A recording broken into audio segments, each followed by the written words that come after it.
1955 થી 1985 માં જન્મેલા માટે થોડી યાદગાર વાતો। આપણે ક્યારેય રમતી વખતે કે સાયકલ ફેરવતી વખતે કોઈ દિવસ હેલ્મેટ પહેરવી પડી નથી। શાળાએથી આવ્યા પછી આપણે ટ્યુશન ક્લાસમાં જવું પડ્યું નથી, પરંતુ આજે તમારા પુત્ર કે પૌત્રીને સ્કૂલ તથા ટ્યુશનમાં મૂકવા લેવા જવાની જવાબદારી તમારા ઉપર છે। શાળાએથી આવ્યા પછી દિવસ આથમ્યા સુધી આપણે શેરીઓમાં રમતા પણ ક્યારેય પોતાની રૂમ બંધ કરીને ટીવી જોવા બેઠા નથી। આપણે ફક્ત આપણા વાસ્તવિક મિત્રો સાથે જ રમ્યા છીએ, પણ ઇન્ટરનેટ મિત્રો સાથે નહીં। જ્યારે પણ તરસ લાગી ત્યારે સીધું નળનું જ પાણી પીતા અને ફરી રમવા દોડી જતા। મિત્રો, ભાઈ બહેનો સાથે એ જ ગ્લાસમાં પાણી કે શરબત પીતા તો પણ ક્યારેય બીમાર પડ્યા નથી। ખોબો ભરીને મીઠાઈ કે વાટકા ભરીને દાળ ભાત, જાડો રોટલો રોજ જમી જતા તો પણ ક્યારેય તકલીફ થઈ નથી।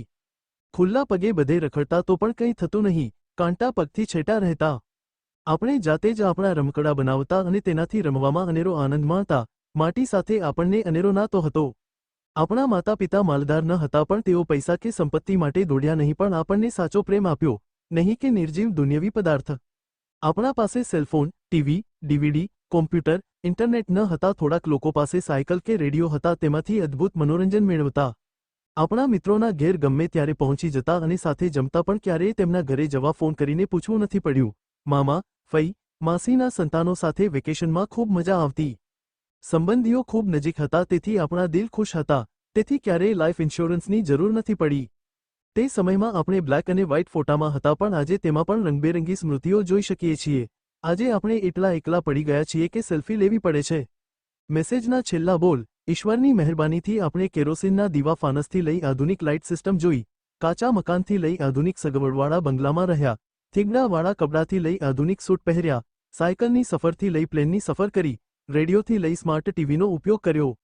આપણે વિશિષ્ટ અને એકબીજાને સમજતી પેઢી હતા, કારણ કે આ છેલ્લી પેઢી હતી કે જે માતા પિતાનું સાંભળતા હતા, અને સૌથી પહેલી પેઢી છીએ કે જેમણે દીકરા દીકરી વહુનું સાંભળવું પડે છે અને પ્લીઝ અને સોરી વારંવાર કહેવું પડે છે।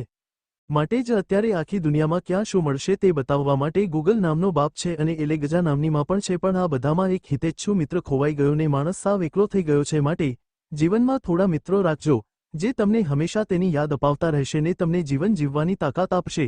વાંચ્યા પછી આગળ મોકલવા જેવું લાગે તો જરૂર મોકલો। આ પોસ્ટ ગમી હોય તો લાઇક કરશો। દરરોજ નવી પોસ્ટ સાંભળવા માટે ચેનલને સબસ્ક્રાઇબ કરશો।